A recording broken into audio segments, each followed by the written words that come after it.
Assalamualaikum warahmatullahi wabarakatuh. Bertemu kembali dengan saya di Aceh Gallery, channel khusus sejarah Aceh dalam sejarah 1 menit.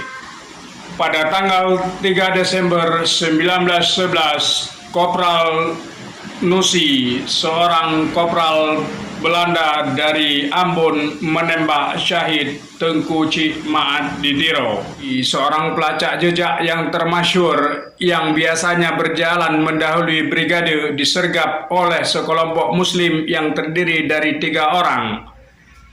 Nusi menembak 2 orang di antaranya. Seorang dari mereka inilah ternyata adalah orang terakhir keluarga Tengku Cik di Tiro.